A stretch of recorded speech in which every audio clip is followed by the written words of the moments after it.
Hello everyone, welcome to class test juniors. आज हम class 9th का एक नया चैप्टर शुरू करेंगे, that is matter around us pure.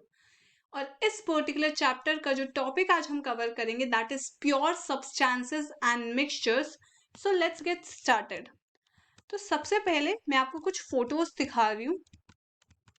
अब इन फोटोज में कॉमन क्या है? इन फोटोज में इन जनरल कुछ कॉमन नहीं है, बट अगर आप कभी भी मिल्क की बात करते हो तो हम मिल्क की बात करते हैं प्योरिटी इम्प्योरिटी से लेके, बहुत ज्यादा हम लोग मिल्क को लेके प्योरिटी या इम्प्योरिटी की बात करते हैं। बट अगर मैं आपसे पूछूं कि आपके अकॉर्डिंग प्योर क्या होता है, अगर आपसे कोई कहे कि आपके पास प्योर मिल्क है या आपको हम प्योर मिल्क देंगे, तो आप इससे क्या परसीव करोगे? आपके अकॉर्डिंग उसके अंदर कोई एडल्ट्रेशन नहीं होगी, उसके अंदर कोई एडल्ट्रेशन नहीं होगी। आपके अकॉर्डिंग प्योर मिल्क का मतलब ये होगा। नाउ अडल्ट्रेशन का क्या मतलब होता है? Adulteration means there is no foreign particles और substances added in your milk. ना, फॉरेन सब्सटेंसेस और पार्टिकल का क्या मतलब होता है? या तो पानी डाल सकते हैं हम, या फिर हम कुछ और पाउडर डाल सकते हैं जिसकी वजह से मिल्क जो है गाढ़ा हो जाए। ऐसे कुछ भी पार्टिकल्स या फॉरेन सब्सटेंसेस जब हम डालते हैं तो हम अपने मिल्क को अडल्ट्रेट करते हैं। नाउ हमारे अकॉर्डिंग, एक लेमैन के अकॉर्डिंग या एक कॉमन पीपल के अकॉर्डिंग, प्योर का मतलब होता है कि उस पर्टिकुलर फूड में कोई अडल्ट्रेशन नहीं होना चाहिए, उसके अंदर बेसिक सी बात है, कोई मिलावट नहीं होनी चाहिए। तो हम एज अ कॉमन मैन ये परसीव करते हैं कि प्योर मिल्क मतलब उसके अंदर नो अडल्ट्रेशन है। बट अगर हम एक साइंटिस्ट के पर्सपेक्टिव से समझे तो एक साइंटिस्ट के पर्सपेक्टिव से प्योर का क्या मतलब होता है? For a scientist, all these things are actually mixture of different substances and hence not pure. एक साइंटिस्ट के अकॉर्डिंग ये सारी चीजें जैसे कि मिल्क, ये प्योर नहीं है। अब एक साइंटिस्ट के अकॉर्डिंग ये चीजें प्योर क्यों नहीं है? Because these are mixture of different substances. Now how these things are mixture of different substances? अगर हम मिल्क की ही बात कर ले तो according to a scientist milk is not pure, even though उसके अंदर हमने चाहे कोई अडल्ट्रेशन ना कर रखी हो, कोई मिलावट ना कर रखी हो, still according to a scientist the milk will not be pure. Why? Because it is a mixture of different substances and the substances are proteins, carbohydrates and fats. तो मिल्क के अंदर मेनली ये चीजें होती है जैसे कि प्रोटीन्स, कार्बोहाइड्रेट्स या फैट्स। एंड बिकॉज ये सारे ही डिफरेंट टाइप ऑफ सब्सटेंसेस होते हैं और in different type of substances को हम मिला के मिल्क को बनाते हैं, इस वजह से साइंटिस्ट के अकॉर्डिंग मिल्क जो है वो प्योर नहीं है, because milk is basically a mixture of different substances.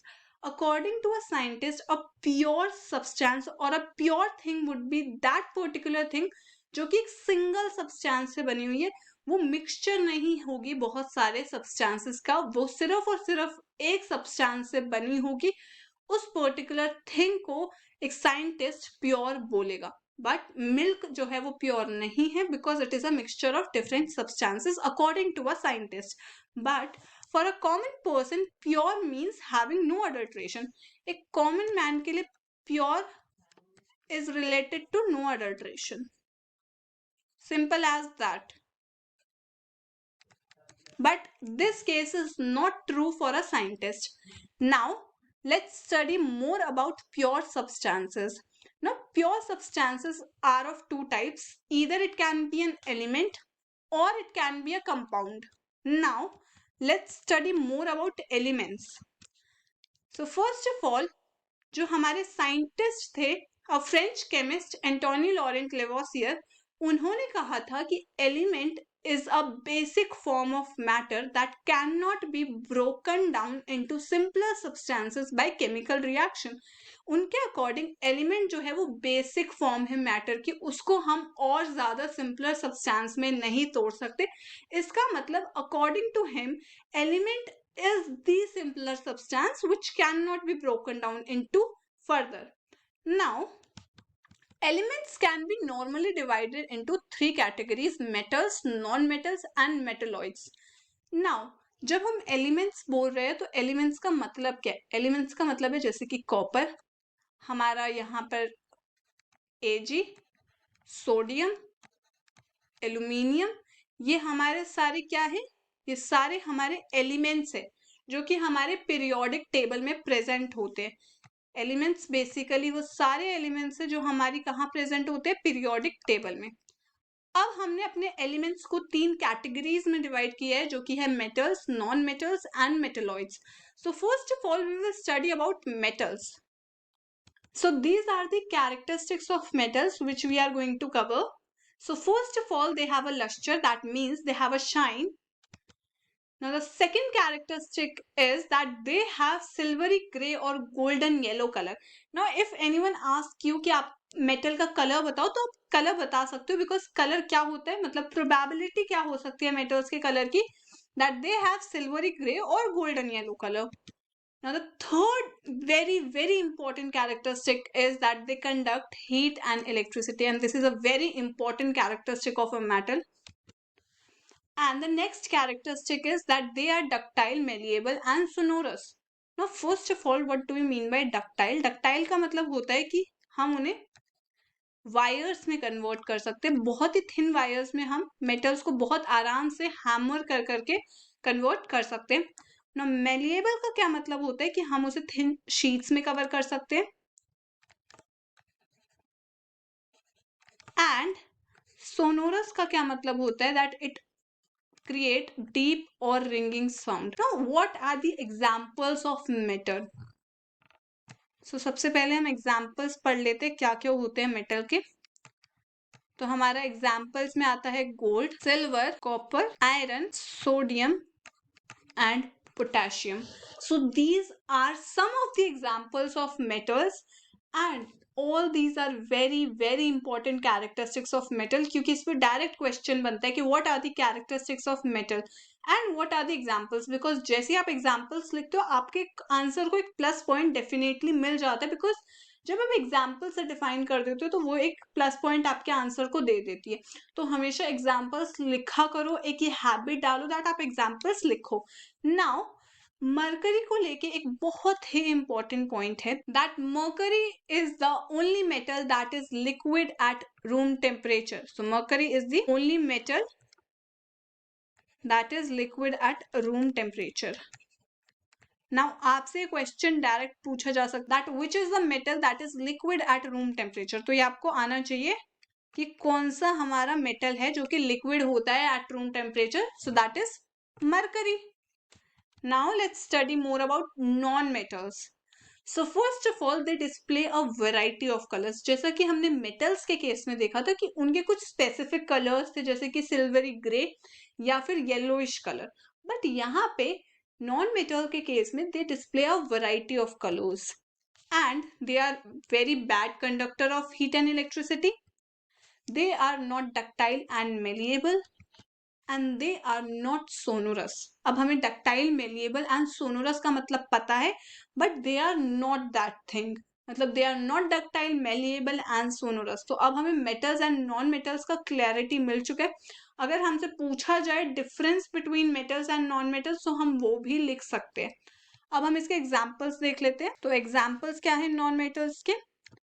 Hydrogen, oxygen, iodine, carbon, bromine and chlorine. तो ये कुछ एग्जाम्पल्स हैं नॉन मेटल्स के.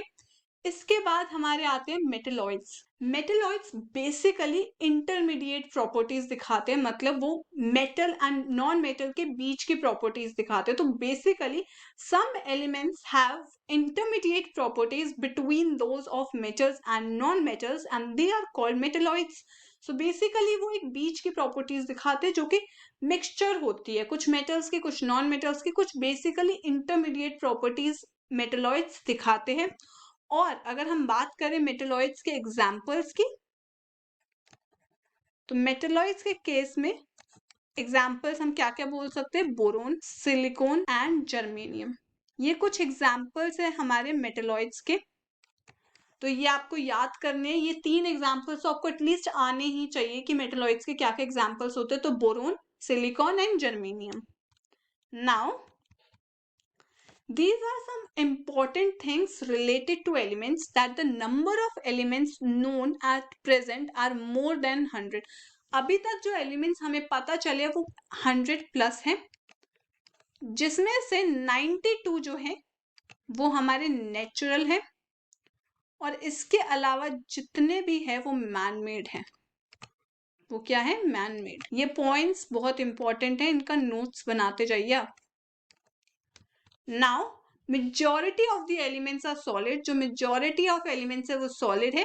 11 elements are in gaseous state at room temperature. जो 11 एलिमेंट्स है वो गैसियस स्टेट में एट रूम टेम्परेचर। ये नंबर्स आपको याद होने चाहिए। आपसे आ सकते हैं question, fill in the blanks में आ गए, या फिर आप इन्हें अगर ऐड करते हो तो एक एक्स्ट्रा पॉइंट तो आपको मिल ही जाते। तो इस टाइप के पॉइंट्स आपको पता होने चाहिए, दैट 11 एलिमेंट्स ऐसे होते हैं जो गैसियस स्टेट में एग्जिस्ट करते हैं eight room temperature. Now, 2 elements are liquid at room temperature, that is mercury and bromine. 2 elements ऐसे होते हैं जो कि लिक्विड होते हैं एट रूम टेम्परेचर, जो कि जिसमें से मरकरी हमने पढ़ा था और दूसरा हमारा है bromine. Now the fourth important point is elements gallium and caesium become liquid at a temperature slightly above room temperature. जो कि गैलियम एंड सीजियम है, ये लिक्विड बन जाते हैं at a temperature slightly above room temperature. ये room temperature पे नहीं बनते, बट स्लाइटली अबव पे बन जाते हैं, और हमें टेम्परेचर भी दे रखा है, दैट इज 303 केल्विन। तो आपसे क्वेश्चन पूछा जा सकता है कि 303 केल्विन पे कौन से एलिमेंट्स लिक्विड बन जाते हैं। तो आपको पता होना चाहिए gallium and caesium. Now let's study about compounds. So first of all, a compound is a substance composed of 2 or more elements. अभी हमने पढ़ा था एलिमेंट्स क्या होते हैं। कंपाउंड जो है वो 2 और 2 से ज्यादा एलिमेंट्स को मिला के बना जाता है। कैसे मिलाते हैं हम उन्हें? केमिकली कंबाइन होते हैं वो, एंड एक फिक्स प्रोपोर्शन में हम उन्हें केमिकली कंबाइन करते हैं। एंड जब हम एलिमेंट्स को केमिकली कंबाइन करते हैं इन अ फिक्स प्रोपोर्शन, तो जो चीज हमें मिलती है उसको हम कहते हैं compound. And compound pure substance के अंदर आता है। Now what do we get when 2 or more elements are combined? यहाँ पे अब हम एक एग्जांपल देखेंगे। Mix and crush iron filings and sulphur powder. ये हमारा है केस 1, जहां पे हमने क्या किया? Iron filling and sulphur powder को मिक्स कर दिया, and this is my case. यहाँ पर मैंने क्या किया है? मैंने मिक्स एंड क्रश किया है iron filings and sulphur powder को। उसके बाद मैंने इस मिक्सचर को हीट किया है, तब तक हीट किया जब तक वो रेड हॉट कलर का नहीं हो जाता, and remove from flame and let the mixture cool. अब ये दोनों ही केसेस हमें कैसे हेल्प करेंगे, let's see. So the material obtained by group 1, जो कि हमारा केस 1 था, it is a mixture of 2 substances. So basically जो हमारा केस 1 था, जहां पे मैंने आयरन फिलिंग्स को ऐड किया था अपने सल्फर में, वहां मुझे मिक्सचर मिला है, and the substance given are the elements iron and sulphur. Now the material obtained by group 2, that means the case 2 is a compound, जो कि हमारा प्योर सब्सटेंसेस के अंदर आता है। मतलब हमने जो केस 1 देखा, केस 1 से हमें क्या मिला? एक मिक्सचर मिला। केस 2 से हमें क्या मिला? कंपाउंड मिला। Now let's study further on heating the 2 elements, क्योंकि इन दोनों के बीच में सिर्फ यही डिफरेंस था। हमने यूज तो दोनों में ही आयरन फिलिंग्स एंड सल्फर की थी, बट दूसरे केस में हमने हीट किया था। तो डिफरेंस हीटिंग का आ जाता है, that on heating the 2 elements strongly, we get a compound which has totally different properties compared to the combining elements. ये क्या बोल रहा है? ये बोल रहा है कि केस 1 में हमने सेम एलिमेंट्स यूज किए, बट हीटिंग की वजह से हमने एक बहुत ही अच्छा कंपाउंड बना लिया। इस तरीके से हमने जब एलिमेंट्स को हीट किया तो हमें एक कंपाउंड मिला है जिसकी प्रॉपर्टीज बहुत ज्यादा डिफरेंस है कंपेयर टू केस 1, जहां पे हमने सिर्फ और सिर्फ एलिमेंट्स को कंबाइन कर दिया था। So this is important, and the composition of a compound is same throughout. We can also observe that the texture and the color of the compound are also same. अब जब compound का case आया तो compound के case में हमारा texture एकदम through out the compound same था, इसके अलावा कलर भी सेम था एंड कॉम्पोजिशन भी सेम थी। वेयर एज जब हमने सिर्फ मिक्स किया, सिर्फ कंबाइन किया, उस केस में हमने ऐसा कुछ भी नोटिस नहीं किया। तो इस केसेस से हमने दो चीजें पढ़ ली कि कैसे हमारा डिफरेंट हो जाता है कंपाउंड एंड मिक्सचर। हमने सिर्फ मिक्स किया तो वो हमें एक मिक्सचर मिला, बट हमने उसे हीट किया, हीट करने की वजह से हमें एक कंपाउंड मिला जिसकी प्रॉपर्टीज एकदम डिफरेंट है हमारे कंबाइनिंग से, जो कि हमारे मिक्सचर है। तो ये एक डिफरेंस हमने नोटिस किया। Now let's study about the difference between mixtures and compound. So the first thing is elements or compound just mix together to form a mixture and no new compound is formed. मतलब जब हमने elements को सिर्फ mix किया तो वो एक mixture बनाएगा, कोई नया कंपाउंड नहीं बनाएगा। जैसे कि अभी अभी हमने एग्जांपल देखा आयरन फिलिंग्स एंड सल्फर का। वेयर एज कंपाउंड्स के केस में क्या होता है, elements react to form new compounds. Elements इस तरीके से रिएक्ट करते हैं कि वो एक नया कंपाउंड बना लेते हैं। वेयर एज मिक्सचर के केस में no new compound is formed. Now the second difference is a mixture has a variable composition. मैंने अभी अभी आपको बताया था कि कंपाउंड में जो कॉम्पोजिशन है वो फिक्स्ड है, वो थ्रू आउट सेम है, बट हमारे जो मिक्सचर है, मिक्सचर के केस में जो कॉम्पोजिशन है वो वेरिएबल है, वो कोई फिक्स्ड नहीं है। एक कंपाउंड तभी बनेगा, लेट्स सपोज अगर मैं H2O की बात करूं तो H2O तभी बनेगा जब दो हाइड्रोजन के एटम्स होंगे और एक ऑक्सीजन का एटम होगा। बट मिक्सचर के केस में ऐसा जरूरी नहीं है। मिक्सचर के केस में वेरिएबल कॉम्पोजिशंस हो सकते हैं, बट कंपाउंड के केस में ऐसा नहीं होता। The third difference is a mixture shows the properties of the constituent substances. जिन सब्सटेंस से मिलके हमने मिक्सचर को बनाया है, जैसे कि अभी अभी हमने एग्जांपल देखा था आयरन का और सल्फर का, तो जो मिक्सचर होगा वो कुछ इन्हीं की प्रॉपर्टीज दिखाएगा। वेयर एज कंपाउंड के केस में एक टोटली डिफरेंट प्रॉपर्टी आ जाएगी, वो सब्सटेंस एकदम ही डिफरेंट प्रॉपर्टी दिखाएगा। ऐसा होगा नहीं कि वो आयरन और सल्फर जैसी प्रॉपर्टीज दिखाए, वो एक नया सब्सटेंस ही बन जाता है।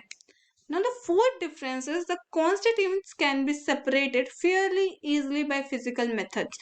हम physically इन्हें बहुत आराम से सेपरेट कर सकते हैं, whereas कंपाउंड्स को सेपरेट करने के लिए हमें केमिकल रिएक्शंस या इलेक्ट्रोकेमिकल रिएक्शंस का यूज करना पड़ता है।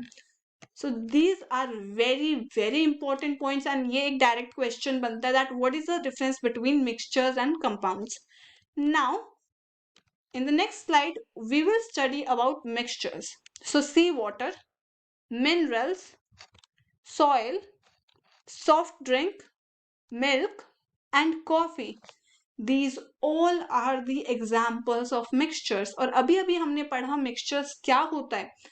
मिक्सचर्स होता है कि जब हमने दो एलिमेंट्स या फिर किसी कंपाउंड्स को सिर्फ मिक्स किया है, तो इन सारे ही एग्जाम्पल्स में ऐसा होता है कि हमने सिर्फ और सिर्फ मिक्स किया है। तो ये कुछ एग्जाम्पल्स हैं हमारे मिक्सचर्स के।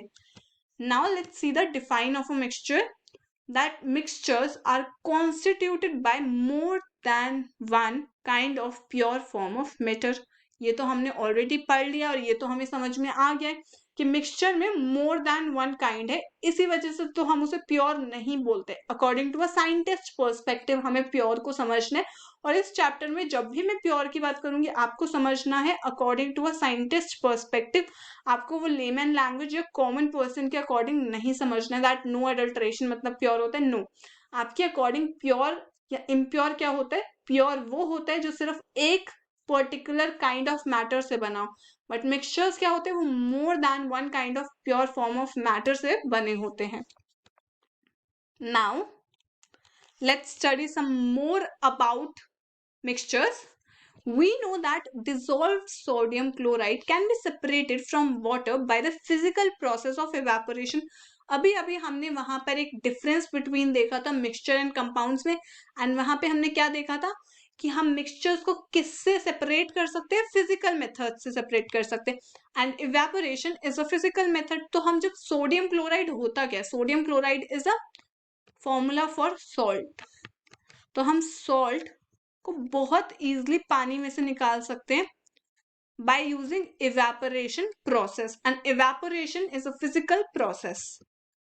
Now sugar is a substance which contains only one kind of pure matter and its composition is the same throughout. तो मतलब शुगर क्या है? शुगर हमारे पास एक एग्जाम्पल हो गया प्योर सब्सटेंस का. Yes, soft drink and soil are not single pure substances. Soft drink and soil mixtures होते हैं, वो प्योर सब्सटेंसेस नहीं होते हैं. तो ये एग्जाम्पल्स में आपको बहुत ज्यादा हेल्प करेगा जब आपको अपने आंसर के साथ एग्जाम्पल्स लिखना होगा. नाउ तो यहाँ पर हम एक एक्टिविटी परफॉर्म करेंगे. तो मैंने ग्रुप ए को क्या कहा कि आपको एक बीकर लेना है 50 ml का और उसके अंदर आपको एक spatula full of copper sulphate powder डालना है. Then I said to group B that take 50 ml of water and 2 spatula full of copper sulphate powder. Now ये 1 और 2 हमें बाद में बहुत हेल्प करेगा कि हमने ग्रुप ए को तो 1 कहा था एंड ग्रुप ए को हमने 2 स्पैचुला कहा. Now, group C and D can take different amount of copper sulfate and potassium permanganate. तो यहाँ पर हमने 2 टाइप के सॉल्ट कह दिए. एंड या फिर कोई कॉमन सॉल्ट ले सकता है and mix the given components to form a mixture. तो मैंने ग्रुप सी को कहा कुछ अलग अमाउंट लेने को और ग्रुप डी को कहा कुछ अलग अमाउंट लेने को. बट इन्हें लेना क्या है? इन्हें लेना है copper sulphate and potassium permanganate. Now record the observations on the uniformity in colour and texture. Now let's see what are the observations in all these cases. So first is group A. Group A में हमने क्या notice किया? Uniform composition थी throughout. अगर हम इसका मतलब समझे तो इसका मतलब है कि let's suppose this is a type A mixture, this is type A and this is type B. तो ये type A and type B जो है वो यूनिफॉर्मली डिस्ट्रीब्यूटेड है. एंड ये चीज हमने नोटिस की group A and group B both में, दैट यूनिफॉर्म कॉम्पोजिशन है. एंड इस टाइप की यूनिफॉर्म कॉम्पोजिशन को हम कहते हैं होमोजीनियस मिक्सचर. होमोजीनियस मिक्सचर का एग्जाम्पल होता है जब हम सॉल्ट को वाटर में डिसॉल्व करते हैं. तो salt in water is example of homogeneous mixture और sugar in water is also an example of homogeneous mixture.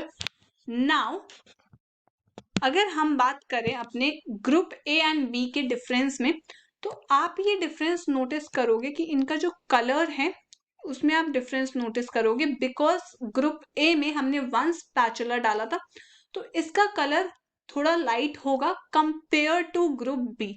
जो ग्रुप बी होगा उसका कलर थोड़ा बहुत डार्क होगा.